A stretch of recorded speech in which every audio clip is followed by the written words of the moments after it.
That is the observation of the great wise man, King Solomon. Today, in our world, in our society, we come across so many people who are questioning, why did God create evil people? Because men and women basically are selfish, they are proud, self-seeking, self-exalting. Everyone wants to fulfill their own desires and wishes. People can even go to the extent of making somebody else suffer and lose in order to fulfill their own desires and longings. Why did God create human beings so evil and selfish? This is the question asked by so many people. Now, once again, the Bible gives us the answer to that question also. This is the answer. In Ecclesiastes 7th chapter, 29th verse, God created men and women, mankind, upright. When God first created mankind, they were not selfish. They were not narrow-minded. They were not cruel people.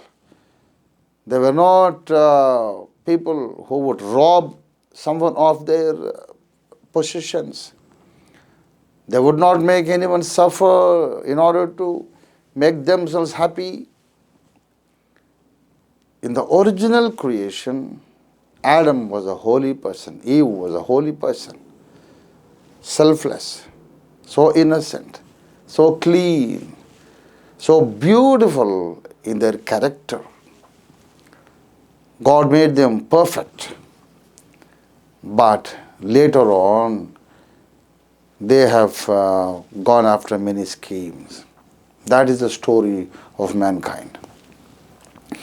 Now, we hear the religious teachers of many religions, especially the religious masters and teachers of Hinduism.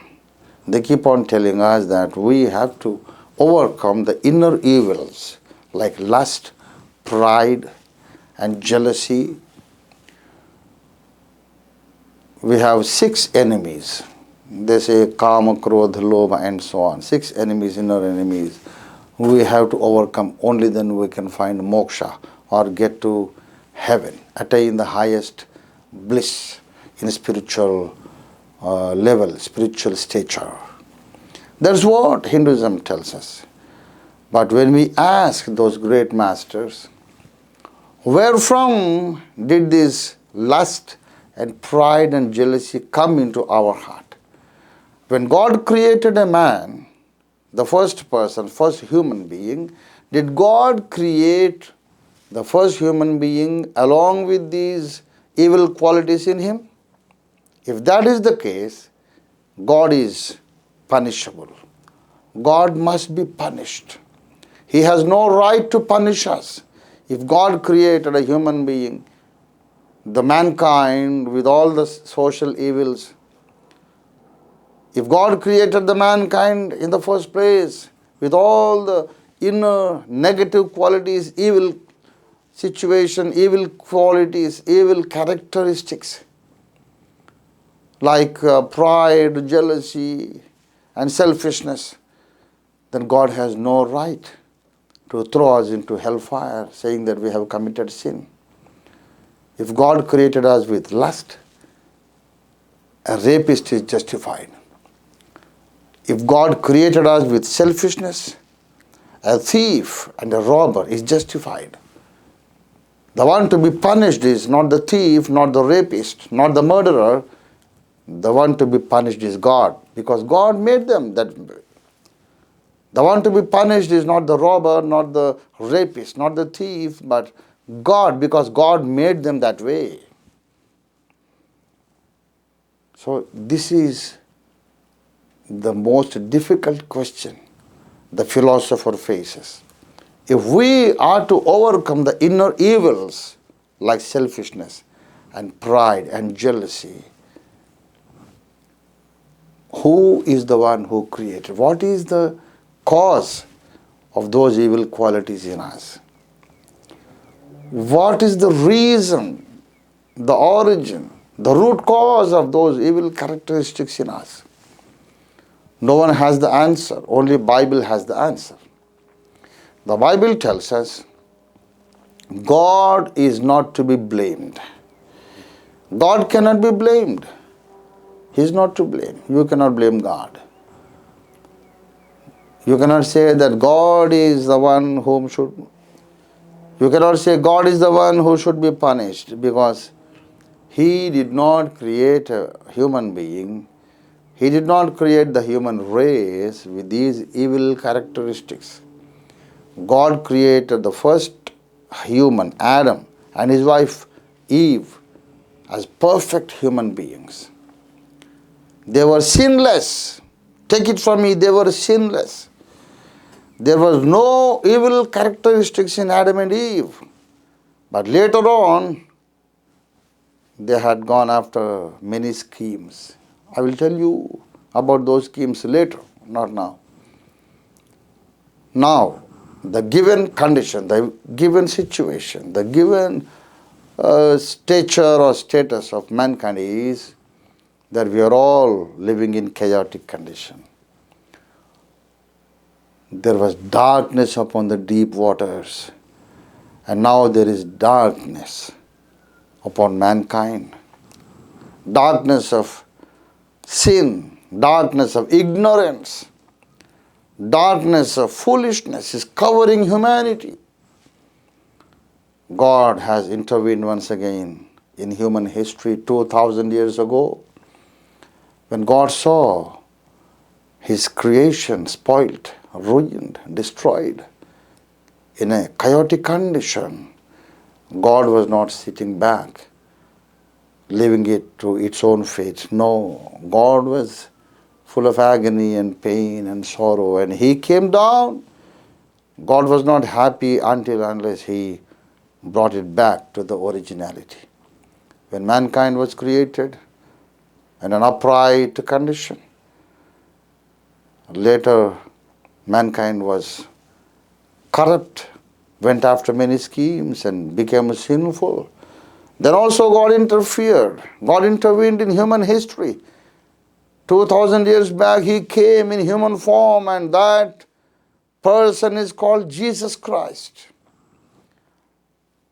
How did God begin the process of repairing the earth, repairing the creation, making it well, bringing it back to the original glory? How did God begin the process of that recreating, restoring? The process of restoration, how did God begin? He began the process of restoration by a simple utterance: let there be light. Let there be light. Even for the mankind to be restored back to God, there must be light. There must be light. The act of creation began with light. The act of restoration began with light. The process of your salvation, your redemption also will have to begin with light. God says, let there be light for mankind. In Genesis He said, let there be light in the chaotic earth. Let there be light. When God saw you in the chaotic condition, when God saw you in a condition formless and empty, God spoke once again saying, let there be light for the mankind. Let there be light for every man and woman.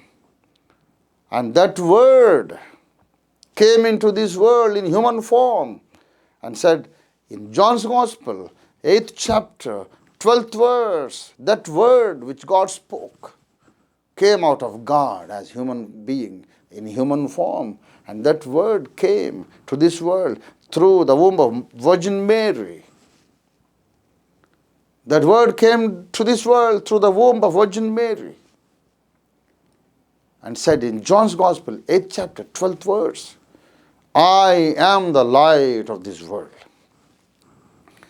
So when you have Jesus, you have light in your world. So when you have Jesus, you have light in your life, light in your heart.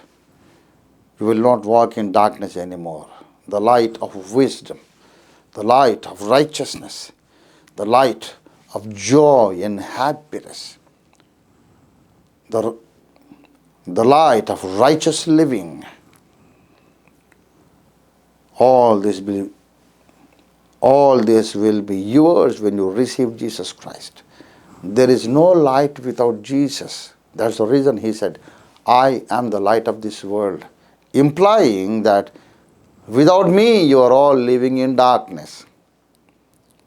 If you want the wisdom to dawn upon you, if you want the light of wisdom, light of understanding, light of knowledge to dawn upon you, you need Jesus. You need Jesus. Jesus said, I am the light of the world. Let us receive the light of the world into our hearts and lives so that God will begin the process of reforming us, restoring us back to His presence, His glory. May God give you wisdom to receive Jesus Christ. Amen.